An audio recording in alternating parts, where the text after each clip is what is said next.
হযরতে ফাতেমা জাহরা রাদিয়াল্লাহু তাআলা আনহা, ইমাম হাসান হুসাইন রাদিয়াল্লাহু তাআলা আনহুমা, তিনারাই হচ্ছেন আহলে বায়াত। জোরে বলুন সুবহানাল্লাহ। তিনাদেরকে ভালোবাসতে হবে। অন্য riwayate আছে যে আহলে বায়াত নবীর বংশধর। জোরে বলুন সুবহানাল্লাহ। সুবহানাল্লাহ। নবীর বংশধরের সঙ্গে মহব্বত রাখতে হবে। ব্রাদারি মিল্লাত ইসলামিয়া, নবী আমার হাদিসের মধ্যে ঘোষণা করেন, যেই ব্যক্তি আলে রাসূলকে, আহলে বায়াতকে ভালোবাসলো, সেই ব্যক্তি ভালোবেসে ইন্তেকাল করলো, তো সেই ব্যক্তি শহীদের দরজা পেল। জোরে বলুন সুবহানাল্লাহ। কিসের দরজা? শহীদের দরজা পেল। নবী আমার বলেন, যেই ব্যক্তি আহলে বায়াতকে ভালোবেসে ইন্তেকাল করলো, সেই ব্যক্তি তওবা করে ইন্তেকাল করলো। নবী আমার বলেন, যেই ব্যক্তি আলে রাসূলের সঙ্গে মহব্বত রেখে কবরে গেল, সেই ব্যক্তির জন্য আল্লাহর ফেরেশতা মালিকুল মউত এবং মুনকার নাকির ফেরেশতাদেরকে বলবেন, এই ব্যক্তিকে আযাব দিও না। জোরে বলুন সুবহানাল্লাহ। ব্রাদার, তাহলে যদি আপনি দুশমনি রেখে আলে রাসূলের সঙ্গে দুশমনি রেখে, আহলে বায়াতের সঙ্গে দুশমনি রেখে যদি কবরে যান, কি হবে? তার কপালের মধ্যে লেখা থাকবে আল্লাহর রহমত থেকে সেই ব্যক্তি বঞ্চিত, দূরে থাকবে। ব্রাদার, জান্নাতের একটা খুশবু পাওয়া যায়, জান্নাতের একটা খুশবু পাওয়া যায়। নবী আমার বলেন, যেই ব্যক্তি আহলে বায়াতের সঙ্গে দুশমনি রেখে, আলে রাসূলের সঙ্গে দুশমনি রেখে কবরে যাবে, সেই ব্যক্তি জান্নাত তো দূরের কথা, জান্নাতের খুশবুটাও পাবে না। ব্রাদার, আলে রাসূলের সঙ্গে মহব্বত রাখুন। আগামী কাল এই স্টেজে আলে রাসূলের আগমন হবে। আলে রাসূলের সঙ্গে মহব্বত রাখুন, ভালোবাসা রাখুন। ব্রাদার, কোন ব্যক্তি যদি আল্লাহর ওলির সঙ্গে দুশমনি রাখে, কি হবে? নবী আমার হাদিসের মধ্যে ঘোষণা করেন, মান আদালি ওয়ালিয়ান ফাকাদ আজানতুহু বিল হারবি। যেই ব্যক্তি আল্লাহর ওলির সঙ্গে দুশমনি রাখে, সেই ব্যক্তি আল্লাহর সঙ্গে ঝগড়া করে, জং করে। আচ্ছা, যেই ব্যক্তি আল্লাহর সঙ্গে ঝগড়া করে, তার হাসর কোথায় হবে সেই ব্যক্তি মরার পরেই বুঝতে পারবে। ব্রাদার, আল্লাহর ওলির সঙ্গে মহব্বত রাখুন, ভালোবাসা রাখুন। আমরা পীর পেয়েছি, আলে রাসূল পেয়েছি। ব্রাদার মিল্লাত ইসলামিয়া, মাওলাই আলীকে জিজ্ঞাসা করা হলো, আপনি তো অনেক প্রশ্নের উত্তর দেন, একটা প্রশ্নের উত্তর দেন তো, যে কোন পশু পাখিতে ডিম পাড়ে আর কোন পশু পাখিতে বাচ্চা দেয়? আমরা তো দেখতে পাচ্ছি কার ডিম, কে ডিম পাড়ছে, কে বাচ্চা দিছে। তো মাওলাই আলী এক কথায় উত্তর দিলেন, দেখবে যাদের কান বাইরে আছে তারা বাচ্চা দেয়, যাদের কান ভিতরে তারা ডিম পাড়ে। জোরে বলুন সুবহানাল্লাহ। যাদের কান বাইরে তারা বাচ্চা দেয়। মানুষের কান বাইরে বাচ্চা দেয়, গরুর কান বাইরে বাচ্চা দেয়, ছাগলের কান বাইরে বাচ্চা দেয়, মুরগির কান ভিতরে ডিম পাড়ে, হাঁসের কান ভিতরে ডিম পাড়ে, টিকটিকির কান ভিতরে ডিম পাড়ে। মাওলে আলী এক কথায় উত্তর দিলেন। ব্রাদার মিল্লাতে ইসলামিয়া, মানব জাতি কি আল্লাহর ফেরেশতা জিবরিল আমিন এসে বলতে আছে, মানব রূপে জিবরিল আমিন আপনার মাওলাই আলীর দরবারে এসেছেন, এসে প্রশ্ন করতে আছেন, এ মাওলাই আলী, বলো তো যে জিবরিল আমিন এখন কোথায় আছে? জিবরিল আমিন এখন কোথায় আছে? নারে তাকবীর, নারে রিসালাত, নারে হায়দারি। এই দেখেন বক্তা সাহেব হুজুর হয়ে আপনার হাজির হয়ে গেছেন, আমার উস্তাদ হাজির হয়ে গেছেন, মানে বক্তব্য শর্টের মধ্যেই ছাড়তে হবে। তো ব্রাদার মিল্লাত ইসলামিয়া জিবরিল আমিন এসে মাওলাই আলীকে বলতে আছেন, হে মাওলাই আলী, তুমি তো অনেক প্রশ্নের উত্তর দাও, এখন বলো যে এখন বর্তমানে জিবরিল আমিন কোথায় আছে? হযরতে আলী মুর্তজা রাদিয়াল্লাহু তাআলা আনহু তিনি চোখ বন্ধ করলেন, সাত আসমান খুঁজলেন, জিবরিল আমিনকে খুঁজে পাওয়া গেল না। সাত জমিনকে খুঁজলেন, জিবরিল আমিনকে খুঁজে পাওয়া গেল না। দর্শকের মাঝে আপনার খোঁজা হলো, আপনার জিবরিল আমিনকে খুঁজে পাওয়া গেল না। মাওলাই আলী বলতে আছেন, আনতা জিবরিল, তুমি জিবরিল, অন্য কেউ হতে পারে না। জোরে বলুন সুবহানাল্লাহ। ব্রাদার মিল্লাতে ইসলামিয়া তিনারি বেটা আগামী কাল এই কৃষ্টপুর মাদ্রাসাতে হাজির হবেন। জোরে বলুন সুবহানাল্লাহ। আসুন ব্রাদার, অল্প টাইমের মধ্যে আমি বক্তব্য সমাপ্ত করব। হুজুর হাজির হয়ে গেছেন। ব্রাদার আসুন, মা ফাতেমার জীবন কাহিনী একটু অল্প সময়ের মধ্যে শুনে নিন। ব্রাদার, মা ফাতেমাতুজ জাহরা রাদিয়াল্লাহু তাআলা আনহা তিনি কত কষ্ট করে সংসার চালিয়েছিলেন। ব্রাদার মিল্লাত ইসলামী মা ফাতেমাতুজ জাহরা রাদিয়াল্লাহু তাআলা আনহা বাড়ির কাজকর্ম করতেন, পানি নিয়ে আসতেন, ঝাড়ু দিতেন, আপনার জাঁতাতে আপনার গম পিসাই করতেন, জও পিসাই করতেন। তা হযরতে ফাতেমাতুজ জাহরা রাদিয়াল্লাহু তাআলা আনহার হাতে আপনার ছিলকা পড়ে গেছিল, গট্টা পড়ে গেছে। মাওলাই আলী ফাতেমাতুজ জাহরা রাদিয়াল্লাহু তাআলা আনহাকে বলতে আছেন, বিবি, তোমার আব্বা জানের কাছে অনেক গোলাম আছে, একটা গোলাম গোলা নিয়ে আসো, একটু কাজকর্ম করবে। ফাতেমাতুজ জাহরা রাদিয়াল্লাহু তাআলা আনহা নিজের স্বামীকে সঙ্গে করে নিয়ে দয়ার নবী মুস্তাফা সাল্লাল্লাহু তাআলা আলাইহি ওয়াসাল্লামের দরবারে এসে হাজির হলেন। আসার পরে বলতে আছেন, ইয়া রাসূলুল্লাহ, ইয়া হাবিবাল্লাহ, নবী গো, বাড়ির কাজ কর্ম করে আমার হাতে যেন ফসকা পড়ে গেছে, আমার হাতে যেন ছিলকা পড়ে গেছে। ইয়া রাসূলুল্লাহ, ইয়া হাবিবাল্লাহ, নবী গো, আপনার কাছে অনেক গোলাম রয়েছে, একটা আমাকে গোলাম গোলা দিয়ে দেন, আমার বাড়ির কাজকর্ম গোলা একটু করবে। নবী আমার বলে, বেটি ফাতেমা, শোনো রে বেটি, না না, তোমাকে গোলাম দেওয়া হবে না। বলে, আব্বা গো, কেন আমাকে গোলাম দেওয়া হবে না? নবী আমার বলতে আছেন, বেটি ফাতেমা, তোমাকে গোলামের থেকে একটা উত্তম জিনিস আমি দান করব। জোরে বলুন সুবহানাল্লাহ। হযরতে ফাতেমা বলতে আছেন, আব্বা গো, কোন জিনিসটা আমাকে দান করবেন একটু দয়া করে বলুন। নবী আমার বলে, ফাতেমা, তুমি যখন রাত্রি বেলায় ঘুমাতে যাবে রে বেটি, তখন তুমি আয়াতুল কুরসি পাঠ করে নাও, আর 33 বার সুবহানাল্লাহ, 33 বার আলহামদুলিল্লাহ, আর 34 বার আল্লাহু আকবার পাঠ করো। গোলামের থেকেও এটা হচ্ছে অতি উত্তম। জোরে বলুন। কি পাঠ করতে বললেন? আয়াতুল কুরসি, 33 বার সুবহানাল্লাহ, 33 বার আলহামদুলিল্লাহ, আর 34 বার আল্লাহু আকবার। এটা মা বোনেরাও পড়ে, বাবজি ভাইরাও পড়েন, পড়েন না? পড়েন না? পড়েন। ব্রাদার মিল্লাতে ইসলামিয়া বেটিকে বলতে আছেন, বেটি, এই তাসবিহটা তুমি পাঠ করবে।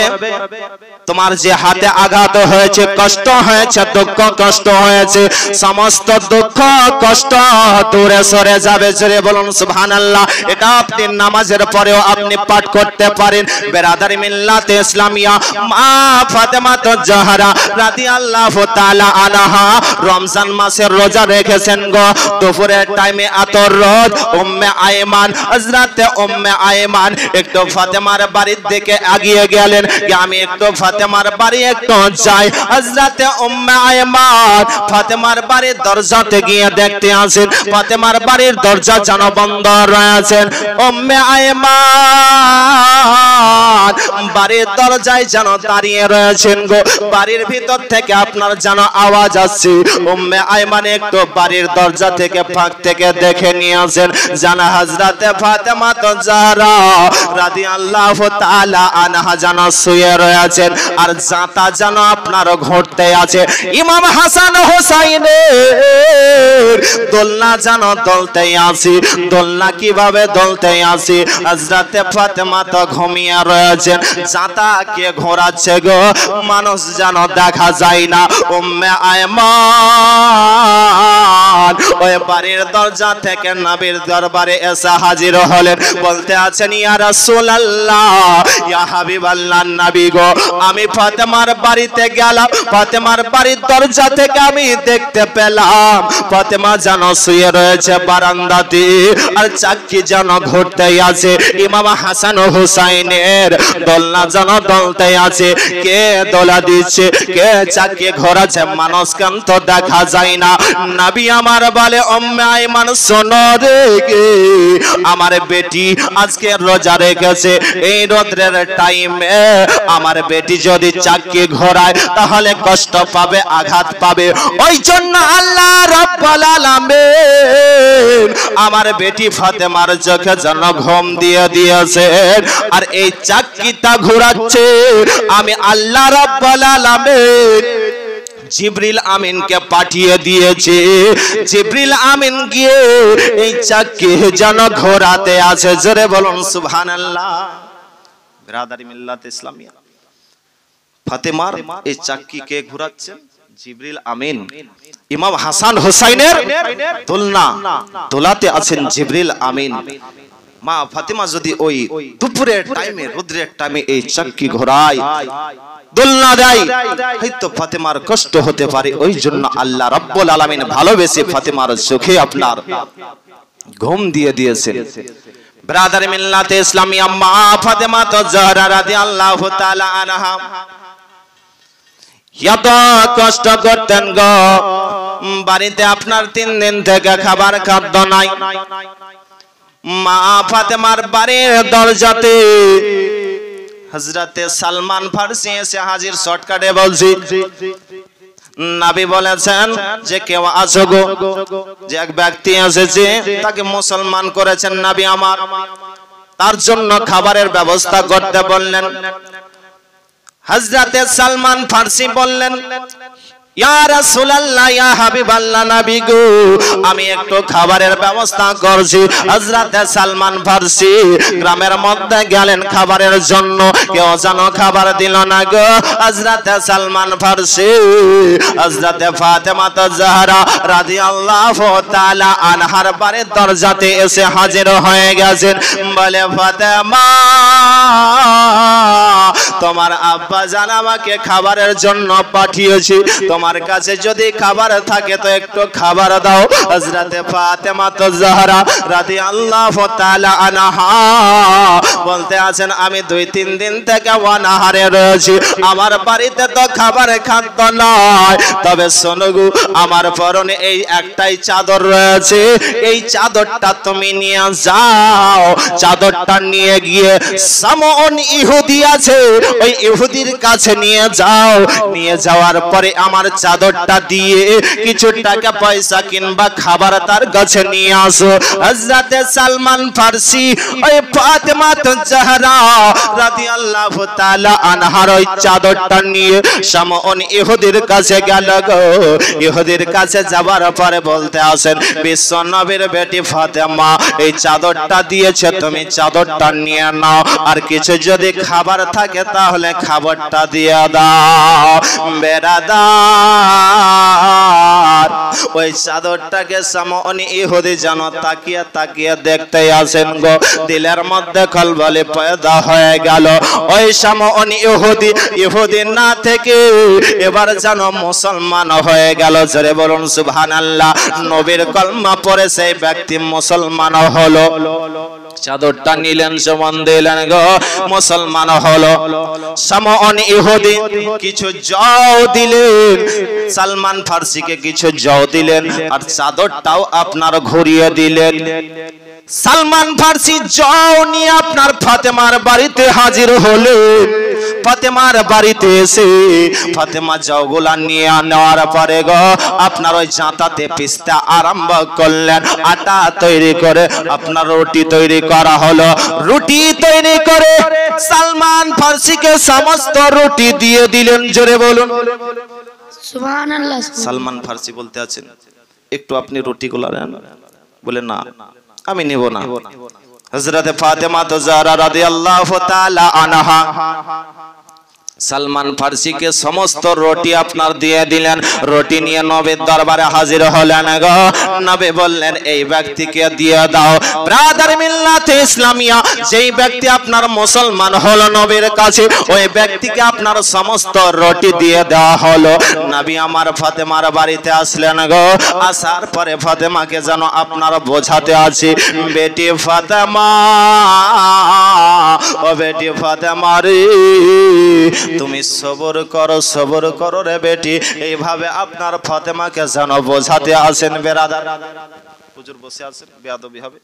এই বক্তব্য যদি দিয়ে 2-1 ঘন্টা সময় লেগে যাবে তো বক্তব্য আর লম্বা চওড়া হবে না। একবার দরুদ শরীফ পাঠ করুন। আল্লাহুম্মা সাব বলি আমি এক খ্রিস্ট পরে নবীর হাদিস শোনো না। আমার নবী বলে নবীর হাদিস শোনো না। নবী বলে মাহের মনে ব্যথা দিও না রে। নবী বলে মাহের মনে ব্যথা দিও না। কে 10 মাস 10 দিন ধরে রে আরে ধইলি মায়ের পেটের ভিতরে। আকে 10 মাস 10 দিন ধরে রে রইলি মায়ের পেটের ভিতরে। তোমায় গর্ভে রেখে মা দরদি, গর্ভে রেখে মা দরদি সইলেন কত যন্ত্রণা। আমার নবী বলে মায়ের মনে ব্যথা দিও না রে। নবী বলে মায়ের মনে ব্যথা দিও না। ওগো ছেলে মেয়ের লাগিয়া যে মা আরে ভিজা জায়গায় শুয়ে রাত কাটায়। মহব্বতে বলুন সুবহানাল্লাহ। আরে ছেলে মেয়ের লাগিয়া যে মা ভিজা জায়গায় শুয়ে রাত কাটায়। ওগো ছেলের তরে মা দরদি, ছেলের তরে মা দরদি সিনা করে বিছানা। আমার নবী বলে মায়ের মনে ব্যথা দিও না রে। নবী বলে মায়ের মনে ব্যথা দিও না। ওগো ছেলে মেয়েকে না খাইয়ে আরে মা কখনো খাবার খেত না। এখন তুমি সবে পেয়েছো, এখন তুমি সবে পেয়েছো, মায়ের খবর রাখো না। আমার নবী বলে মায়ের মনে ব্যথা দিও না রে। আমার নবী বলে মায়ের মনে ব্যথা দিও না। আরে বাবুল ইসলাম বলে ও গো শোনো আজকে সবাই মিলে গো। আরে বাবুল ইসলাম বলে ও গো শোনো আজকে সবাই মিলে গো। আরে মাতা পিতার সেবা করতে, মাতা পিতার সেবা করতে কেউ কখনো ভুলো না। আমার নবী বলে মায়ের মনে ব্যথা দিও না রে। আমার নবী বলে মায়ের মনে ব্যথা দিও না। বলি আমি এক খ্রিস্ট পরে নবীর হাদিস শোনো না। আমার নবী বলে মায়ের মনে ব্যথা দিও না।